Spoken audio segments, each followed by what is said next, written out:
A'udzubillahiminasyaitonirrojim. Bismillahirrahmanirrahim. Teman-teman, kali ini ternyata selain mereka mengadakan majelis-majelis dangdut, majelis-majelis joget, saya tidak mau menyebut majelis itu sebagai majelis sholawat.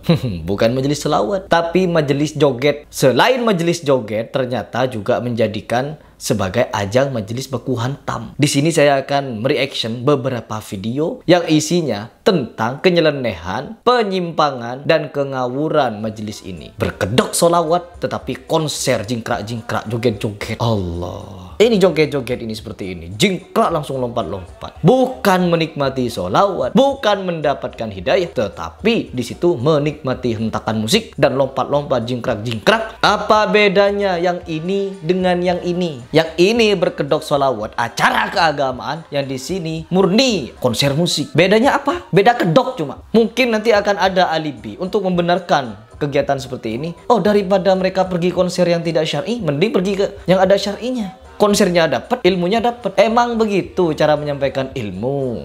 Dicampur adukkan begitu. Habis sholawatan, dangdutan, musik rock-rockan, jingkrak-jingkrakan, joget-jogetan, angguk-angguk kepala, bahu-bahunya digoyang-goyang, cowok cewek campur jadi satu. Begitu majelis ilmu. Dapat dari mana? Ngaji kemana? Mondok di mana?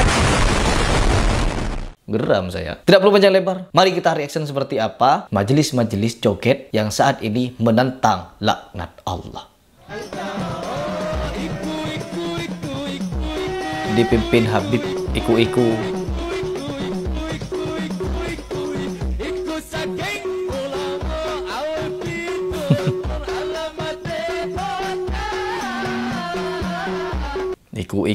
Iku saking ulama katanya. Tuh. Ini yang disebut sholawatan. Tuh, begitu-begitu.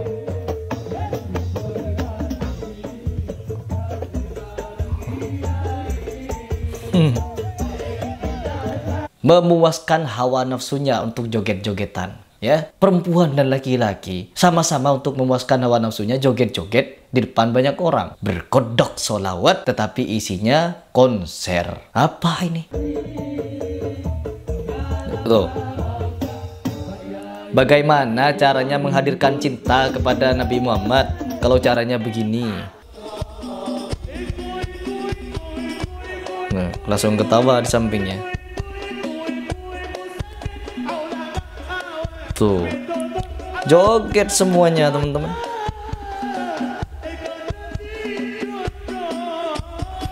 Memang kita tidak diharamkan untuk bergembira, bahagia, bersenang-senang. Memang tidak diharamkan. Malah kita dianjurkan untuk menghindari stres dengan cara apa? Mencari apa yang membuat kita bahagia. Tetapi dengan sesuai tuntunan syariat juga. Kalau sudah joget-joget, melenggak-lenggokkan badan, laki-laki dan perempuan di video disebarluaskan. Apa itu yang namanya kita mencari kebahagiaan? Kebahagiaan bukan begini caranya. Apalagi ini adalah acara agama. Kalau majelis agama, majelis ilmu, setidaknya jangan seperti ini. Utamakan adab. Kalian meyakini Nabi hadir di sana, tapi kalian begitu. Ada satu majelis gak percaya. Masa Nabi hadir beneran? Gak percaya. Bikin majelis di tengah-tengahnya ditutup dikasih pasir. Kemudian setelah dibacakan maulid dibuka, ternyata pasirnya banyak injekan kaki, dan itu injekan kaki dari Rasul Shallallahu Alaihi Wasallam bersama keluarganya, sahabatnya, dan orang-orang saleh. Nabi hadir. Teman-teman sekalian, ruh tidak akan pernah kembali ke dunia. Titik. Ini semuanya tidak masuk akal. Makanya jamaah sekalian, jangan terlalu percaya hal-hal yang aneh-aneh. Kalau kita bahagia di alam kubur, berarti ruh kita akan disibukkan dengan kebahagiaan. Itu bukan ruh, karena ruh tak bisa dipanggil. Kalau bisalah ruh dipanggil, maka bisalah dipanggil ruh Nabi Muhammad SAW untuk ditanya mana hadis sahih, mana hadis dhaif, mana hadis palsu. Ikhtilat di mana-mana, musikan, gedombrang-dombreng. Apakah tahu misalkan di beberapa tempat di situ ada anak kecil lagi tidur, ada kakek-kakek, ada orang sakit atau bagaimana? Kalian gedombrengan di situ. Tidak mikir ke sana apa? Kalau kalian yang masih sehat walafiat, muda-mudi, campur aduk di situ, berjoget-joget ria, ya, berkoplo-koplo ria, Silahkan sudah. Karena saya menyebut itu bukan majelis ilmu, tapi majelis joget. Gak terima disebut majelis joget. Emang jogetnya ada di situ. Mau disebut apa? Majelis sholawat. Apa sholawat yang mau diajarkan di sana? Ada satu video yang dimana bukan cuma menikmati musik di situ teman-teman, tapi sampai bentrok tawaran. Ya, ada videonya. Tuh.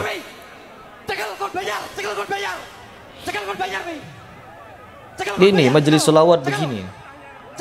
Bentrokan. Allah.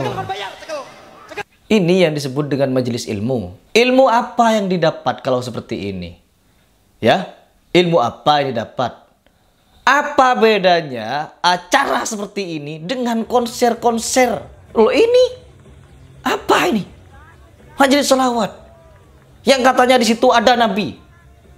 Seperti ini tingkahnya. Sudah campur aduk cewek cowok, malah berantem-berantem ya, bentrok-bentrokan seperti itu. Mau dibawa kemana beragama kalau seperti ini?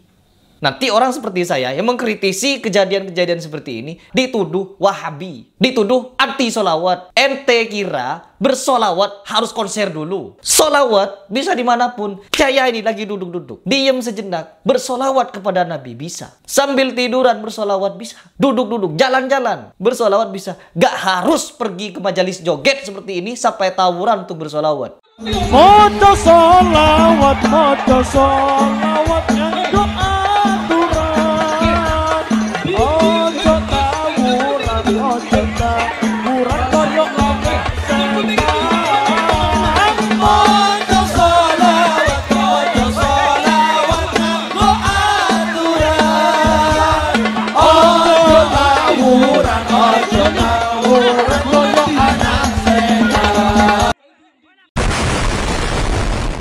Majelis ilmu katanya. Ilmu sudah gampang kita bisa dapat sekarang. Ada YouTube. Ada Ustadz Adi Hidayat di YouTube. Ada Ustadz Khalid Basalamah. Ada Ustadz Firanda. Ada Ustadz Abdul Somad. Ada Hanan Ataki. Tinggal kita pilih dan pilih. Mana nih ilmunya yang mau kita ambil. Gak harus kumpul-kumpul. Joget-joget. Dengarkan gedombrengan. Lagu India. Cowok cewek joget-joget. Cengengesan mulutnya. Gak harus seperti itu. Dan berujung seperti ini. Berujung tawuran. Dan majelis-majelis seperti ini. Oknum-oknum gus-gus-gus-gus ini ditanggapi oleh beberapa kiai juga. Saya akan tampilkan satu kiai yang memberikan tanggapan secara tegas seperti apa dia menyikapi majelis-majelis yang seperti ini sudah menyimpang. Kita simak bersama-sama.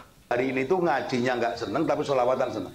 Tuh. Akhirnya mereka senang bersolawat tapi goblok nggak punya ilmu. Ketika kiai ini ceramah, do balik berserokan. Ini siapa yang tidak senang? Makanya kalau ngundang saya bersama Habib-Habib yang lain, Habib siapapun, saya minta serokalnya setelah ceramah. Karena kalau diserokali dhisik, bocah-bocah do balik ngenyek kiai ini. Seakan-akan mereka tidak butuh nasihat. Kalau butuh seneng-seneng, kalau neng kono kumpul lanang wedok, betul. Bubar jam 12, teko ngomah orang isaan, orang subuhan, sholawat cap opo ngono. Rasa budal yang ngoten niku. Mending kemisan balik subuhan, balik ora wengi-wengi.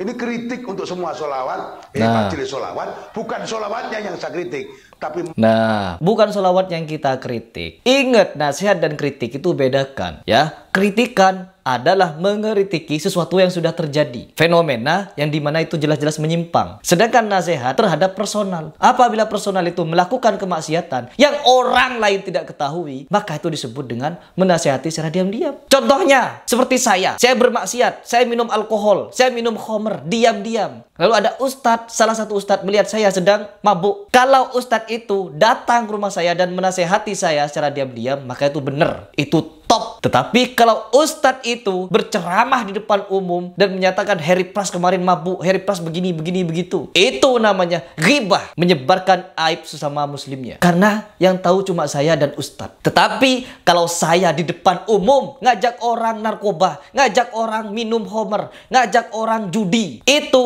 wajib dikritisi secara umum, ya. Karena saya mengajak secara publik, artinya harus dikritiki secara publik juga. Kritikan dan nasihat bedakan. Dan Anda yang mengaku Gus, yang mengaku anaknya kiai, harus punya intelektual yang tinggi untuk menganalisa. Karena apa? Anda merasa berilmu ketika dinasihati, Anda akan congkak. Anda akan merasa lebih tinggi ilmunya. Oh, Harry Pras cuma bisa gak debat? Malah ditantang debat nantinya. Karena apa? Merasa aku. Lanjut lagi, dengerin majelisnya yang anak-anak muda tidak dikasih ilmu, nggak ada pengajian, masalah goyang-goyang dengan nada solawatnya, akhirnya nyampe rumah nggak subuhan. Betul. Berangkat maghrib, orang sholat nih, masalah nih. Benar. Ya apa bedanya kan nonton konser yang ngono? Gak ada bedanya. Padahal bersolawat itu gunanya untuk mengetahui, untuk memuja Rasul dan tahu hak-haknya, sifatnya Rasul kayak apa. Betul. Terus diterangkan sama kiai, nyampe rumah ditiru. Ini masalahnya. Nah kalau sampai rumah nggak ada perubahan, untuk apa kamu bersolawat? Nggak ada gunanya. Ya, ini adalah nasihat dari seorang kiai yang patut, yang perlu kita dengarkan nasihatnya. Kalau begini, tapi kalau model gus yang seperti tadi yang saya reaction, nggak perlu. Kalau perlu, saya haramkan anak-anak saya kelak untuk mengikuti yang model-model begitu. Baik teman-teman, ini tidak perlu banyak-banyak dalil. Cukup menggunakan hati nurani dan akal yang waras. Sudah tahu membedakan mana yang hak, mana yang batil. Pasti tahu. Semoga kedepannya orang-orang oknum-oknum seperti ini bisa taubat dan membenahi majelis-majelisnya yang sudah model-model beginian. Na'udzubillah min dzalik.